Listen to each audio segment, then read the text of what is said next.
नमस्कार, मी पंजाब तक राज्यातल्या सर्वप्रथम शेतकऱ्याला सांगू इच्छितो, आज आहे 18 जून 2025.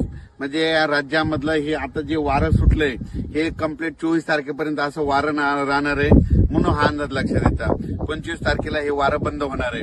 पण राज्यात मात्र आज 18, 19 आणि 20च्या दरम्यान राज्यामध्ये सांगायचं झालं तर जळगाव जिल्हा, लातूर, जळगाव जिल्हा, नाशिक जिल्हा, त्याच्यानंतर संभाजीनगर, त्याच्यानंतर बुलढाणा, अकोला, अमरावती, वर्धा, नागपूर, भंडारा, त्याच्यानंतर परभणी, जालना, बीड या भागामध्ये सरी ह्या 2 दिवस मध्ये राहणार आहे, 2-3 दिवस राहणार आहे.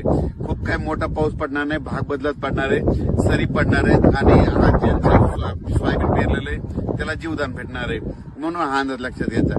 म्हणजे सांगायचं झालं तर विदर्भ, पूर्व विदर्भ, मराठवाड्यामध्ये 2-3 दिवस सरीचा पाऊस राहणार आहे, सर्वदूर नसणार आहे, म्हणून हा अंदाज लक्षात येतात. पण राज्यात मग पाऊस कधी येणार, तर राज्यात मात्र 20 ते 24च्या दरम्यान राज्यात हवामान कोरडं राहणार आहे, वारं सुटणार आहे, तुरळक ठिकाणी पाऊस स्थानिक वातावरण पडणार आहे. वारं सुटलेलं आहे, हे सगळं बंद होणार आहे आणि बंद झाल्याच्या नंतर राज्यामध्ये 25 पासून राज्यामध्ये परत पाऊस वाढायला सुरुवात होणार आहे. त्याच्यानंतर 25, 26, 27चा पाऊस वाढत जाणार आहे.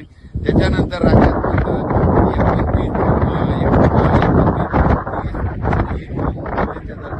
परत राज्यामध्ये पूर्व विदर्भ, पश्चिम विदर्भ, मराठवाडा या भागामध्ये चांगला पाऊस येणार आहे आणि जे राहिले सायलेंच्या पेरण्या त्याच्यात होती. आणि त्याच्यानंतर जर काही शेतकरी राहिले तर त्याच्यानंतर 10 जुलै ते 15 जुलैमध्ये पाऊस येणार आहे. त्याच्यामध्ये सगळ्यांच्या शेतकऱ्याची पेरणी होती. ज्यांच्या शेतात ओल असेल तर स्वतः निर्णय घ्या, पेरणीची काही करू नका, कोरडा असेल तर करू नका, म्हणून हे लक्षात येतं. ओल